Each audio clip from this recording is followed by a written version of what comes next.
Hey, everybody. Thanks for joining me today. By the time we are done, you are going to understand why I truly believe if you can't meet your heroes without not liking them anymore, then you picked the wrong heroes. Okay, let's dive in. So I don't know if you've heard that saying before, never meet your heroes, or don't sit too close at the ballet, it'll lose the effect. But these are sayings I've heard. And essentially, what it boils down to is this idea that if you meet your heroes, or you sit too close at the ballet, or any number of things, that you will become disillusioned with it because they won't be who you think they are. You'll be disappointed. You'll find out that they're human just like you know, ballerinas. Trust me, I used to be a ballerina. It hurts. It's hard to hide the grimace sometimes. Okay, Mom, hold on. My mom can't watch. So I'm just going to take a quick look here in my handy dandy Facebook group.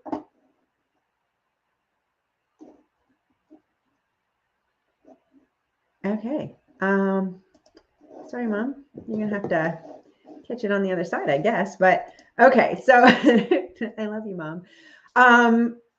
Long story short, if you can't meet your heroes, then you got to pick new heroes. And the same thing comes down to, it's the same thing with coaches, mentors, people to model yourself after, all of these things. So this is a bit of a sticky thing, and it's one I have some personal experience with, in that when I first got into coaching and creating an online business, and even when I first got into mortgages, when I first got into any number of things, I had a habit of idealizing people, right? I would just be in awe of them, or who I thought they were.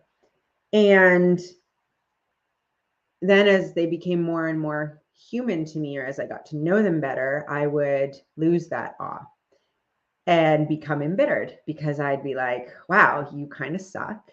And you put yourself out there like a great person or something, right? But here's the thing, that's on me as well, right? What does first thing to do when you start to feel these ways is, what does that say about me? Or why did I idealize this person? What did I like in them? Because there was something that drew me to them, whether it was their charisma or their work ethic or their money or whatever it was. There was something about them that I admired. And then after the fact, there was something I discovered about them that I didn't like. Remembering that what we don't like about other people is a mirror to see what unhealed parts of ourselves we have, this would always cause me to look deep and figure out what was it that bothered me. And the more and more I looked around, I realized that I had a really difficult time with people who I perceived to prey on the insecurities, fears of others. So I took a course once, and I paid a lot of money for this coaching course. And I took this course and I got to the section where it talked about selling.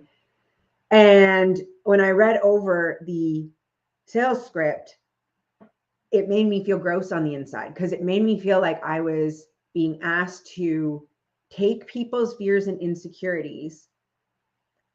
Hold on. My mom is.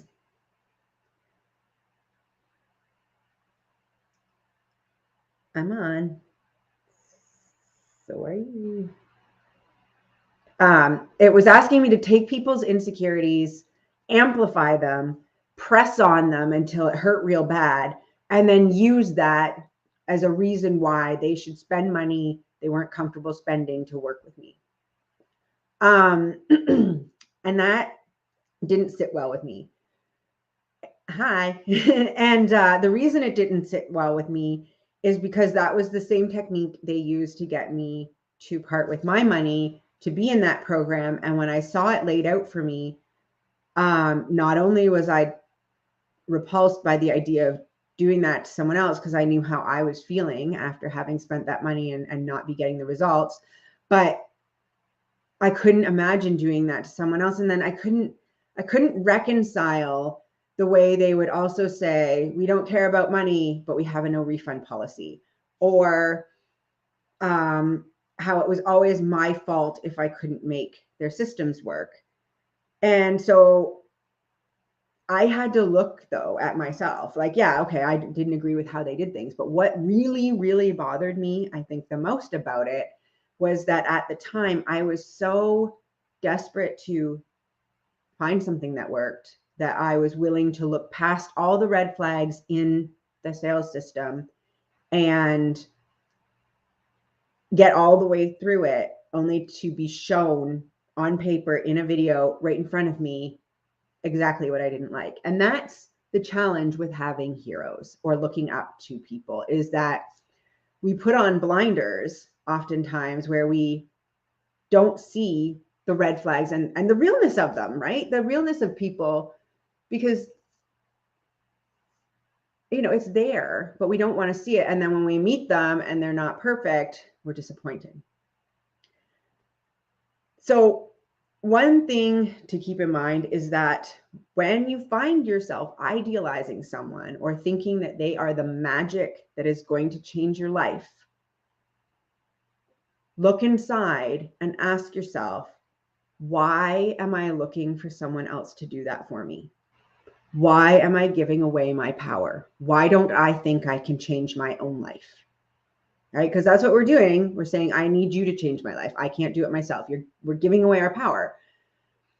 And then when we find out that we gave away our power and the magic wasn't there, we get mad at them for it.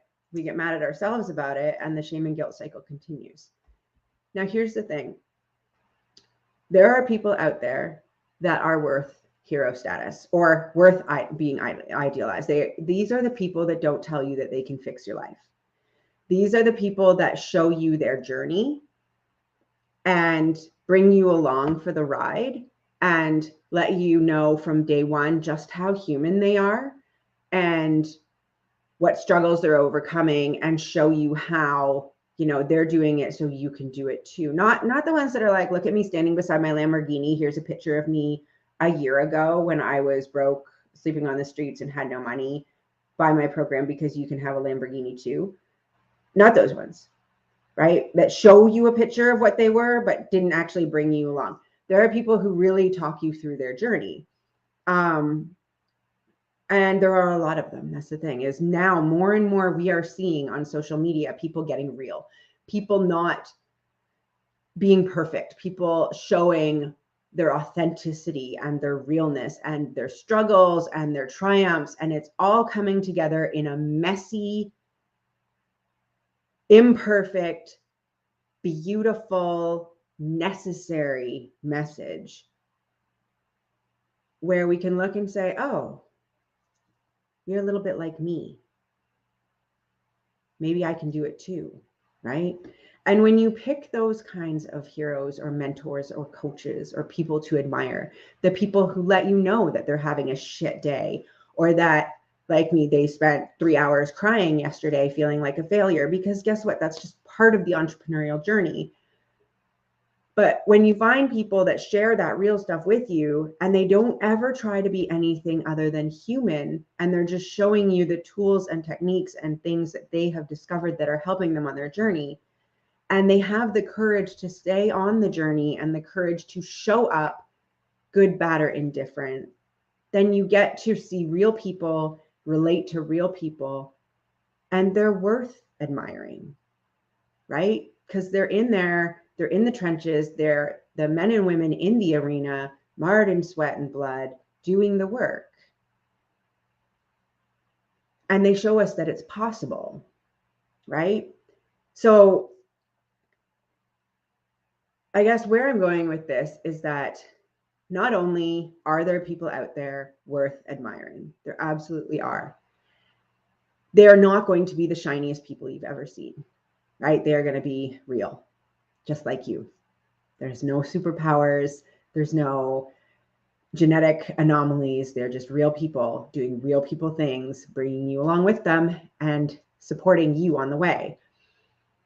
And if you pick your heroes right, when you meet them, it's life-changing because you meet them and they see you and they are still nice, right? They're not dismissive and only really friendly when they're in front of the camera.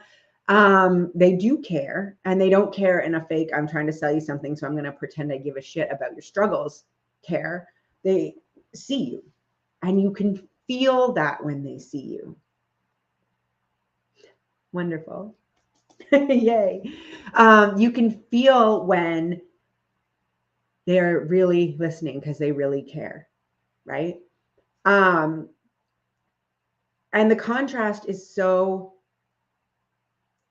there when it happens, but it, sometimes you just got to live through it. I mean, like I said, I've spent a lot of money on a couple of programs that did not do for me what they said they would, and I felt really grossed out when I got to the sales section of the teaching because I saw what had been said to me and how mechanic it was.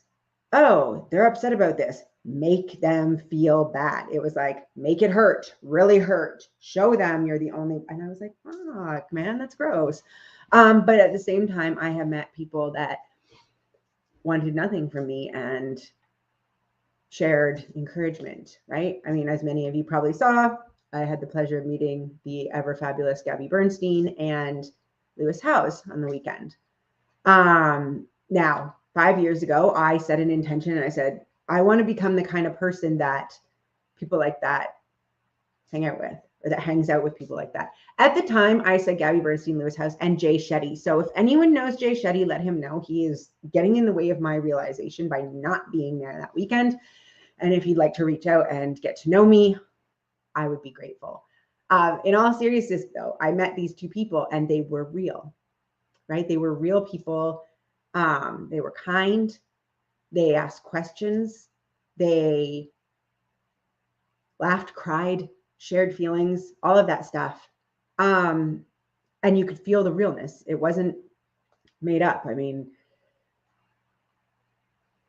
at least if it was, holy, that's stamina because it was maintained for a long time. And they heard people. And it wasn't just me that they heard other people. And it was beautiful. And I didn't feel gross about the interaction. I didn't feel like a number, a digit, a closed sale there. So I don't know if I'm on topic, but this was when I was driving back from Ohio, 8 hours in the car. I was thinking a lot about this because I was like, see, I was not disappointed by them. But they never gave me a reason to believe they were anything other than human, right? They showed up, they talked about their struggles, right? Addiction, abuse, all of these things. They talk about how they're overcoming it still and that maybe they've still got work to do.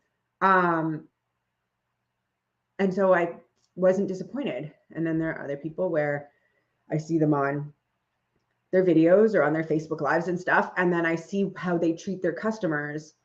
And it makes me feel gross. So long story short, heroes, coaches, mentors are absolutely worth having.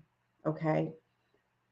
If you feel like you can't meet them because you would be disappointed, then pick new ones. Okay. I remember I was in another coaching program with this guy who was like, I'm the best salesperson in the world. I'm so rich. I'm a billion. I know all these people. And he wanted us to introduce him to people we knew, hooking me up and blah, blah, blah.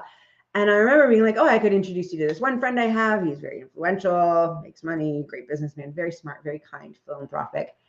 And I could never bring myself to send the introduction because I was like, ooh, what will he think about me when I'm like, this is the person I want to introduce you to? That was a red flag. And I just stopped going to those coaching calls, whether I had lost money on it or not. Listen to your body. Listen to how people make you feel. Okay? But pick people that share your values, right? Pick people that you want, like you would be proud of yourself if you evolved into something similar.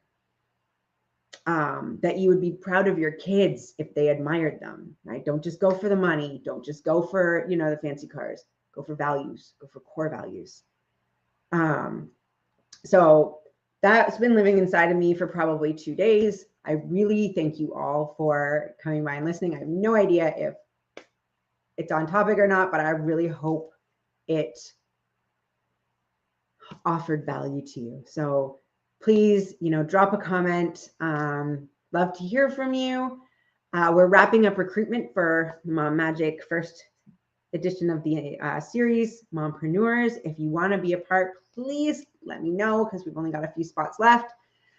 Got a new workshop coming up in 2 weeks. Love for you to join. And I've got a couple more things coming up that I can't wait to share with you. So as always, please remember, the woman you see when you look in the mirror is exactly what a successful entrepreneur looks like.